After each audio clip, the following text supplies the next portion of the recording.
Welcome to our podcast, where we explore fascinating stories and ideas from various fields. In this episode, we explore why should we worry about daily space junk. The chances of a satellite falling from space and hitting you are almost zero.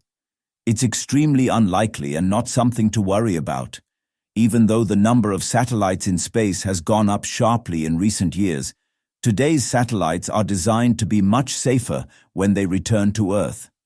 Most of them are built using lightweight materials that burn up easily when re-entering the atmosphere. They're also programmed to fall in a controlled way, usually aiming for empty parts of the ocean or remote land areas. That said, a small amount of space junk does still make it to the ground. For example, leftover parts from China's Long March rockets have fallen back to Earth recently. But these are rare cases. NASA reports that over the past 50 years, an average of just one piece of space debris falls to Earth each day. So far, no one has been seriously injured or killed by any of it. To put things into perspective, hearing about one piece of falling space junk each day might sound alarming. But consider this. According to the BBC, at least 3 small non-commercial plane crashes happen daily.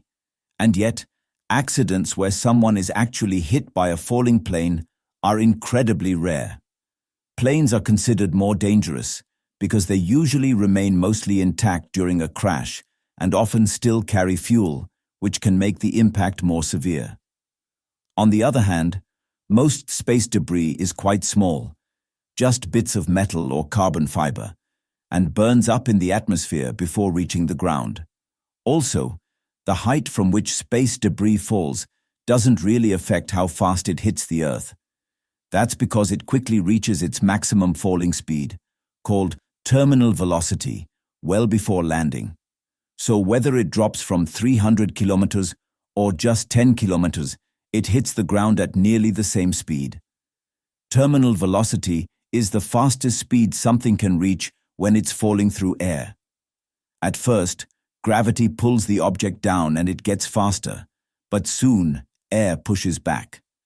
When the upward force of air resistance equals the downward pull of gravity, the object stops speeding up and falls at a steady speed. This is terminal velocity. Example, think of a skydiver. When they first jump, they fall faster and faster, but after a while, air resistance balances out gravity, and they start falling at a steady speed. That's terminal velocity. It's the reason skydivers don't keep accelerating endlessly. Now, back to falling space debris. Spacecraft fly across a much wider and more even area of Earth compared to planes, which usually fly over crowded towns and cities. To show how little space people actually take up, if everyone in the world stood spaced apart in open areas, they would only cover about 0.0002% of the Earth's surface. So even if every bit of space junk falling from the sky were deadly, it would still miss people 99.99% of the time. Statistically, this means it might cause just one death every 1,300 years. Bottom line?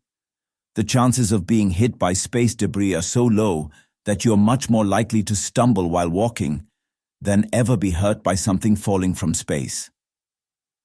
Thanks for tuning into this incredible story. If this episode resonated with you, don't forget to hit the like and subscribe button for more captivating stories to come. Stay tuned.